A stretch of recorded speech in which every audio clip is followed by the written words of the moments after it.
Welcome to the Explainer. Today we're diving into a really fascinating model that tries to map out the future of AI.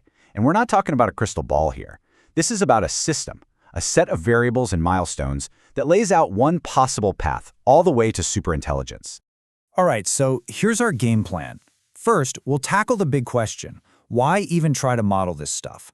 Then, we'll break down the three main stages: automating code, then something called taste, and finally, the intelligence explosion.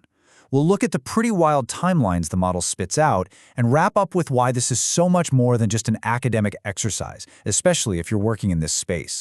All right, first section. Why try to model the future? How on earth can we even attempt to predict something as huge and, well, world-changing as the future of AI? It kind of feels like just guessing, right? And that's the big question, isn't it?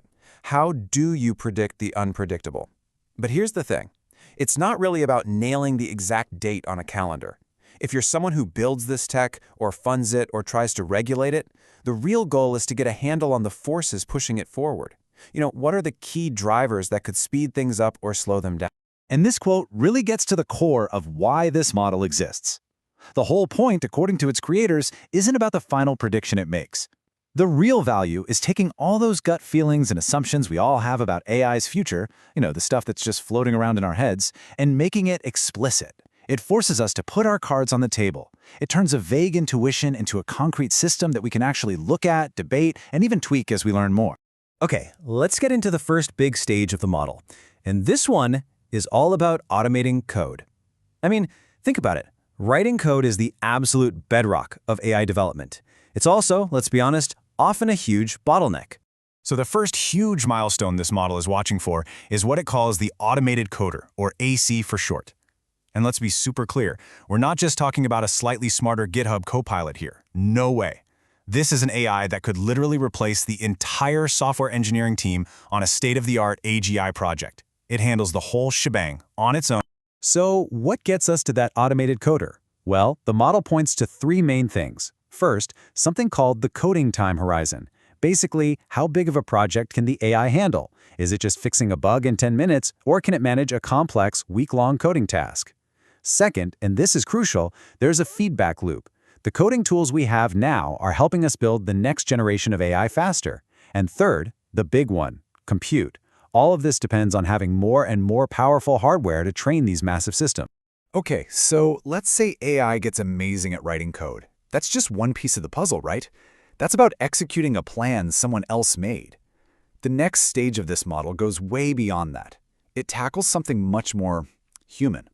It's about automating taste, the strategic skill of deciding what to build in the first place. And this is where we meet the model's second major milestone, the Superhuman AI Researcher, or SARE. This is a game changer. This is an AI that doesn't just take orders and write code, it has the insight, the taste to set the entire research agenda for a top AGI lab.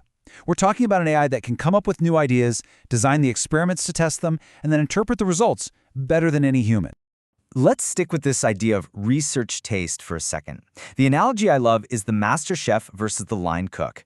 A great line cook can follow a recipe to perfection. That's our automated coder.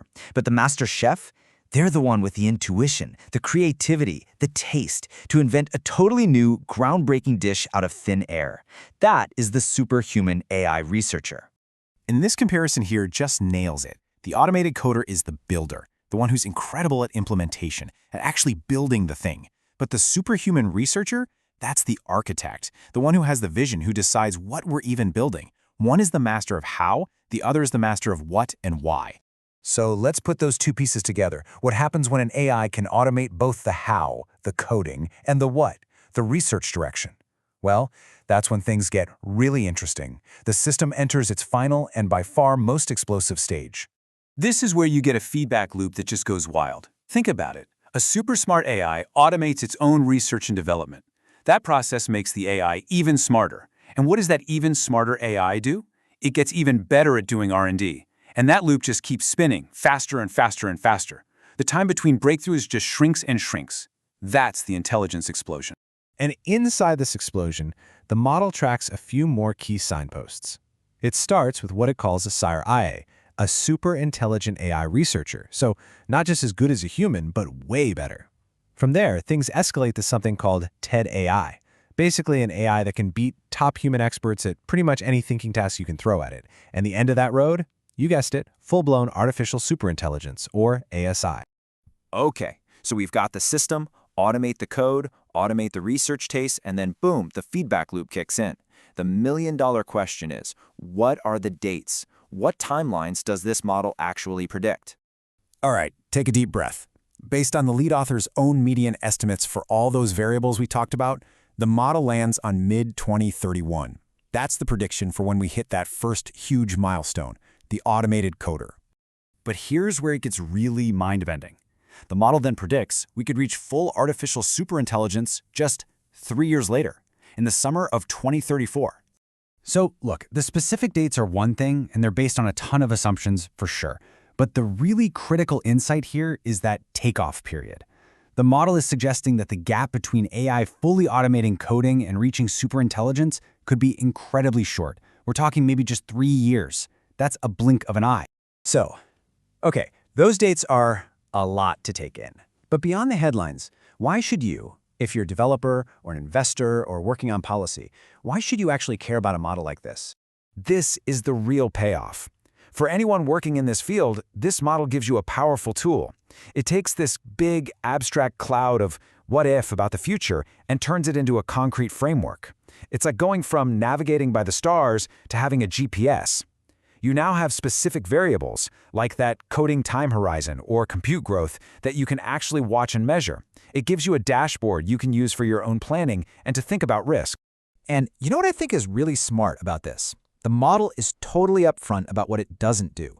The creators are super clear about its blind spots. For instance, it doesn't really model how big of a deal data availability is, or what happens if we have a huge breakthrough in chip design.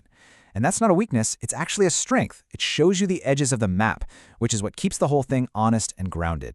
So in the end, this model isn't giving us the answer. It's not a crystal ball.